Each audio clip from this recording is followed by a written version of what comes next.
داعي. السلام علیکم ورحمۃ اللہ وبرکاتہ. ناظرین کرام، پروگرام میں ایک مرتبہ پھر خوش آمدید. سورۃ المنافقون کا ہم نے آغاز کیا. منافقوں کا پہلا درجہ نفاق کا آیا جھوٹ بولنا. ہم آیت نمبر 2 کا مطالعہ کر رہے ہیں. آئیے دوبارہ سمجھے اس آیت کو. اتخذوا ایمانہم جنتاً، انہوں نے اپنی قسموں کو ڈھال بنا لیا. یہ دوسری علامت، دوسرا درجہ. تیسرا درجہ فصدوا عن سبیل اللہ، یہ خود بھی روکے اور دوسروں کو بھی روکا اللہ کے راستے سے. کیوں؟ دوسرے آگے بڑھ رہے سچے ایمان والے، یہ پیچھے رہتے ہیں تو نمایاں ہو جاتے ہیں، ان کا پول کھلتا ہے. یہ دوسروں کو بھی روکنے کی کوشش کرتے ہیں تاکہ ان کا پول نہ کھلے. انہم ساء ما كانوا يعملون، بے شک برا ہے جو وہ عمل کرتے ہیں. ذالک بانہم آمنوا، یہ اس لیے کہ یہ ایمان لائے. ثم کفروا، پھر انہوں نے کفر کیا، قبول کیا مگر فرار اختیار کرتے ہیں، رسول کی اطاعت اختیار نہیں کرتے، قتال سے جی چراتے ہیں، یہ عملاً کفر کر رہے ہیں. فطبع علی قلوبہم، پس ان کے دلوں پر مہر لگا دی گئی. فہم لا یفقہون، پس وہ سمجھتے نہیں ہیں. تو 3 باتیں آئیں: جھوٹ بولنا، جھوٹی قسمیں کھانا اور آگے بڑھنے والوں کو روکنا. وَإِذَا رَأَيْتَهُمْ تُعْجِبُكَ أَجْسَامُهُمْ، اور نبی جب آپ ان کو دیکھیں گے تو ان کے جسم آپ کو بڑا متاثر کریں گے. دنیا پرست ہے نا، خوب ڈیل ڈول ہوں گے ان کے. وَإِن يَقُولُوا تَسْمَعْ لِقَوْلِهِمْ، اور اگر یہ بات کریں تو آپ ان کی بات سن بھی لیتے ہیں. كَأَنَّهُمْ خُشُبٌ مُسَنَّدَةٌ، گویا وہ لکڑیاں ہیں جنہیں دیوار سے ٹیک لگا کر کھڑا کر دیا گیا ہو. درخت کے تنے کو کاٹنے گر جائے گا، اب اس کو سہارے کی ضرورت ہے. ان کا کردار تو کچھ ہے نہیں، جھوٹے، جھوٹی قسمیں کھانے والے، اطاعت سے فرار اختیار کرنے والے. اب یہ اپنے ظاہری ڈیل ڈول اور لباس اور گیٹ اپ وغیرہ کے ذریعے چاہتے ہیں کہ ان کو اچھا سمجھا جائے. یہ سہارا انہوں نے جھوٹا اختیار کر رکھا، ورنہ کردار کی کوئی پختگی ان کے اندر نہیں ہے. یحسبون کل صیحۃ علیہم، ہر بلند آواز کو اپنے اوپر گمان کرتے ہیں. کبھی انفاق کا مطالبہ، کبھی قتال کا تقاضا آیا، سمجھتے ہیں ہماری موت آ جائے گی، ڈرتے ہیں، موت سے فرار اختیار کرتے ہیں اور قتال سے جی چراتے ہیں، اللہ کے دین کی جد و جہد سے بھاگتے ہیں. ہم العدو فاحذرہم، یہ دشمن ہے، اے نبی ان سے چوکنا رہیے گا. قاتلہم اللہ، اللہ ان کو ہلاک کرے. انا یؤفکون، کہاں پھرے جاتے ہیں. اب آ رہا ہے 4تھا درجہ جو کہ پوائنٹ آف نو ریٹرن کا. رسول اللہ صلی اللہ علیہ وسلم سے بھی بغض اور عداوت ان میں پیدا ہو گیا، معاذ اللہ. ارشاد ہوا وَإِذَا قِيلَ لَهُمْ، اور جب انہیں کہا جاتا ہے تعالوا، آؤ، یستغفر لکم رسول اللہ، تمہارے لیے اللہ کے رسول بخشش مانگیں. لووا رؤوسہم ورأیتم یصدون وہم مستکبرون، تو آپ دیکھیں گے وہ اپنے سروں کو پھیر لیتے ہیں اور آپ انہیں دیکھیں گے کہ وہ تکبر کرتے ہوئے رکتے ہیں. استغفر اللہ. ایسا تکبر آ گیا کہ اب رسول کی استغفار لینے کے لیے بھی آمادہ اور تیار نہیں. یہ گراوٹ کی انتہا ہے نفاق والوں کی، منافقین کی، کہ وقت کے امیر اور رسول کریم صلی اللہ علیہ وسلم سے بھی دشمنی پیدا ہو گئی. اللہ کے رسول کی دعائیں لینے کو تیار نہیں. یہ ہے گندگی، گراوٹ کی نفاق کے حوالے سے کہ رسول اللہ کی بھی استغفار اور دعا کے لینے کے لیے تیار اور آمادہ نہیں. اب اللہ نے بڑی سخت بات ان کے برے انجام کے حوالے سے بیان فرمائی. سواء علیہم، ان کے حق میں برابر ہے، استغفرت لہم ام لم تستغفر لہم، اے نبی آپ ان کے لیے بخشش مانگیں یا نہ مانگیں، لن یغفر اللہ لہم، اللہ ہرگز انہیں معاف نہیں فرمائے گا. یہ سخت ترین سزا ان کے لیے. اب تو اللہ ہرگز ان کو معاف نہیں فرمائے گا. ان اللہ لا یہدی القوم الفاسقین، بے شک اللہ فاسقوں کی قوم کو ہدایت نہیں دیتا. اللہ ہمارے دلوں کو نفاق سے پاک فرمائے اور اپنے دین کی خدمت اور سربلندی کی جد و جہد میں ہم سب کو شریک ہونے کی توفیق عطا فرمائے. ان کی ایک اور غلط روش، غزوہ بنی مستلق سن 6 ہجری، وہاں سے واپسی ہو رہی تھی تو عبداللہ بن ابی نے کہا ہم عزت والے ہیں، ہم ذلیل لوگوں کو نکال دیں گے. یہ کلمہ کفر اس نے زبان سے نکالا، معاذ اللہ. تو اللہ کے رسول سے شکایت پہنچی. زید بن ارقم رضی اللہ تعالیٰ نوجوان صحابی تھے، اس کو بلایا گیا، اس نے صاف انکار کر دیا عبداللہ بن ابی نے. اللہ تعالیٰ نے اس کا پول کھولا اور آیات نازل فرمائی اور زید بن ارقم رضی اللہ تعالیٰ عنہ کی صداقت کی دلیل اللہ نے قرآن میں پیش کی. ارشاد ہوا هم الذين يقولون لا تنفقوا على من عند رسول الله حتى ينفضوا، یہ وہ لوگ ہیں جو کہتے ہیں کہ ان لوگوں پر خرچ نہ کرو جو رسول اللہ کے پاس ہیں یہاں تک کہ منتشر ہو جائیں. تم نے مہاجروں کو کھلایا پلایا، موٹے ہو کر تمہارے خلاف ہی باتیں کر رہے ہیں. وَلِلَّهِ خَزَائِنُ السَّمَاوَاتِ وَالْأَرْضِ، اور اللہ ہی کے لیے آسمان و زمین کے خزانے ہیں. وَلَكِنَّ الْمُنَافِقِينَ لَا يَفْقَهُونَ، لیکن منافقین سمجھتے نہیں. یقولون یہ کہتے ہیں لئن رجعنا الى المدینۃ اگر ہم مدینہ لوٹ کر گئے لیخرجن الاعز منها الاذل تو عزت والے ذلیل لوگوں کو نکال دیں گے. استغفر اللہ. اللہ کا تبصرہ وللہ العزۃ ولرسولہ وللمؤمنین اور عزت تو اللہ اور اس کے رسول اور ایمان والوں کے لیے ہے. ولکن المنافقین لا يعلمون لیکن منافقین جانتے نہیں. تم تو دنیا پرست ہو, عزت تو اللہ کے لیے, رسول کے لیے اور ایمان والوں کے لیے ہے. اب اگلی آیات میں یہ بتایا گیا کن وجوہات کی بنیاد پر نفاق پیدا ہوتا ہے, کیسے بچیں, پریونٹیو میجرز کیا ہوں گے. ارشاد ہوا یا ایھا الذین آمنوا اے ایمان والو لا تلہکم اموالکم ولا اولادکم عن ذکر اللہ تمہیں تمہارے مال اور تمہاری اولادیں اللہ کی یاد سے غافل نہ کرنے. مال کی محبت, اولاد کی محبت شدید ترین محبت ہیں. ساری دنیا کی محبت, مال و اسباب کی محبت یہ رکاوٹ بنتی ہے اللہ کی یاد میں. تو اگر اللہ کے ذکر سے ہٹو گے دنیا کی محبت آئے گی, پھر نفاق پیدا ہوگا, پھر دین سے دور ہوتے چلے جاؤ گے. تو اللہ کی یاد سے تمہیں تمہاری مال تمہاری اولادیں روک نہ دیں. قرآن کی تلاوت, ذکر و اذکار اللہ کے رسول کے بتائے ہوئے, نماز کے ذریعے اللہ کی مدد چاہنا, ان سب کا ہمیں اہتمام کرنا چاہیے. وَمَن يَفْعَلْ ذَلِكَ اور جو یہ کرے گا فَأُولَٰئِكَ هُمُ الْخَاسِرُونَ تو یہی لوگ خسارہ اٹھانے والے ہوں گے. تو ذکر الہی ہر دم دل میں بھی, زبان میں بھی اور عمل میں اللہ کی اطاعت. جب تک اللہ کی اطاعت پر لگے رہیں گے انشاءاللہ نفاق کے حملے سے بچیں گے. دل میں اللہ کی محبت ہو, دنیا کی نہ ہو, تو نفاق کے حملے سے انشاءاللہ بچے رہیں گے. اور اگر نفاق کی بیماری لگ جائے تو علاج کیا ہے؟ مال خرچ کرو اللہ کی راہ میں. ارشاد ہوا وَأَنفِقُوا مِمَّا رَزَقْنَاكُم مِّن قَبْلِ أَن يَأْتِيَ أَحَدَكُمُ الْمَوْتُ اور خرچ کرو اس میں سے جو ہم نے تمہیں رزق میں سے عطا فرمایا اس سے پہلے کہ تم میں سے کسی کو موت آئے. اگر یہ نفاق کی بیماری دل میں آ گئی, یہ چھوت لگ گئی, قدم پیچھے ہٹ رہے ہیں اللہ کے دین پر عمل سے, اللہ کے دین کی جد و جہد سے فرار اختیار کیا جا رہا ہے, تب اس کا علاج کیا ہے؟ اب کیور کرنا پڑے گا, اب علاج کرنا پڑے گا, اب آپریشن کرنا پڑے گا. مال خرچ کرو, جو اللہ نے دیا اس میں سے کھپاؤ. کیوں؟ یہ مال کی بڑی شدید محبت ہے. سورۃ العادیات میں آتے ہیں الفاظ وَإِنَّهُ لِحُبِّ الْخَيْرِ لَشَدِيدٌ اور مال کی بڑی شدید محبت ہے انسان کے اندر. تو جب یہ محنت سے کمایا ہوا اللہ کی راہ میں نکلے گا تو دل صاف ہوگا انشاءاللہ. بہتا ہوا پانی صاف ہوتا ہے نا, کھڑا ہو جائے تو جوہر بن جائے گا, گندگی ہو جائے گی.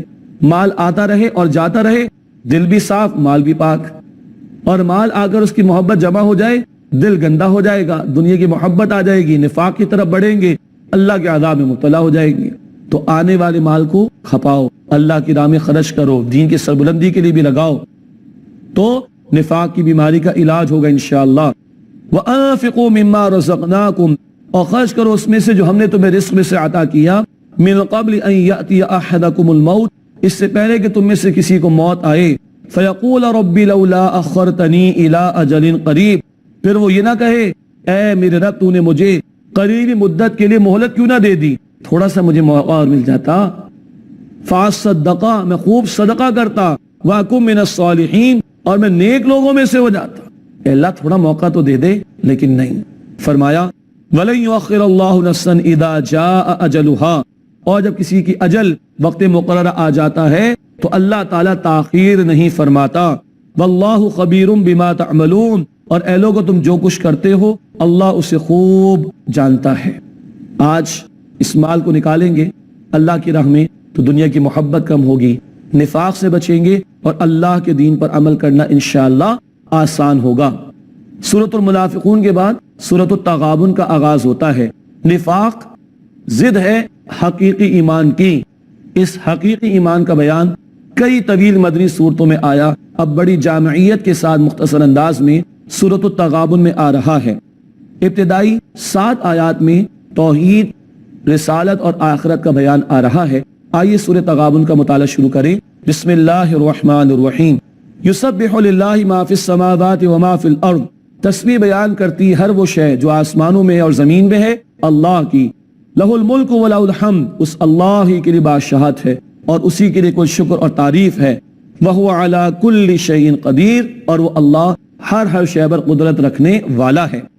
هو الذی خلقکم فمنکم کافر ومنکم مؤمن وہ اللہ جس نے تمہیں پیدا فرمایا بس تم میں سے کوئی کافر ہے تم میں سے کوئی مومن. اللہ نے اختیار دیا, جو چاہے گمراہی کی طرف جائے جو چاہے ہدایت کی طرف بڑھے, اللہ اسی کی توفیق دے گا. کچھ کافر ہیں کچھ مؤمن ہیں. واللہ بما تعملون بصیر، اور جو کچھ تم کرتے ہو اے لوگو اللہ اسے خوب دیکھتا ہے۔ خلق السماوات والارض بالحق، اللہ نے آسمان و زمین کو حق کے ساتھ بامقصد طور پر پیدا فرمایا۔ وصورکم فاحسن صورکم، اور تمہاری صورت گری فرمائی تو کیا ہی عمدہ بنایا تمہاری صورت کو۔ سورۃ التین میں الفاظ لقد خلقنا الانسان فی احسن تقویم، انسان کو ہم نے بہترین شکل و صورت میں بنایا۔ سورہ صاد میں ہم نے پڑھا خلقت بیدی، انسان کو اللہ نے اپنے دونوں ہاتھوں سے بنایا۔ وَإِلَيْهِ الْمَصِيرُ، اور لوٹنا ہے اللہ سبحانہ و تعالی کی طرف۔